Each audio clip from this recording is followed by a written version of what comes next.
அர்த்தா மூலிகை சங்கு தீபம். இந்த சங்கு தீபத்தை பற்றி எதனால் எதற்காக நம்ம வீட்டில் வாங்கி வைக்கணும் அப்படிங்கிறத பற்றி இப்போ நான் சொல்ல போகிறேன்.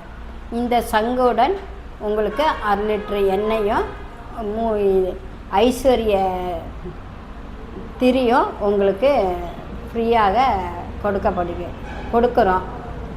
இப்போது இதை பற்றி நான் சொல்ல வர்றது என்னென்னா, இப்போது உங்களுக்கு பண கஷ்டம் இருக்குது, வேலை இல்லாமல் இருக்குது, வியாபாரம் ரொம்ப டல்லாக இருக்குது. அந்த மாதிரி இடத்துல இந்த அர்த்தா மூலிகை சங்கு தீபத்தை பொருத்தி வச்சிங்கன்னா உங்களுக்கு அதோட வைப்ரேஷனில் உங்களுக்கு எல்லாமே உங்களுக்கு கிடைக்கும். பண தட்டுப்பாடு இருக்காது, வியாபாரம் நல்லா நடக்கும், வேலை இல்லைன்னா வேலை கிடைக்கும்.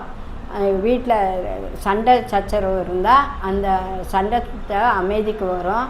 இதெல்லாம் ஏன் செய்கிறாங்க அப்படின்னா, இந்த தாயுமானவர் அனுகிரகத்தில் இந்த மூலிகை பல மூலிகை என்னென்ன மூலிகை அப்படின்னா, வில்வக்காய், வில்வ இலை, வெள்ளருக்கு பூவு, வடக்கு பறவேறு, பல ஐஸ்வர்ய மூலிகை, பன்னீர், மஞ்சள் எல்லாமே கலந்து அதுக்குன்னு உண்டான சுலோகங்கள் சொல்லி தாயுமான அனுகிரகத்தில் நாங்கள் இந்த சங்கை செஞ்சு அறிமுகப்படுத்துகிறோம்.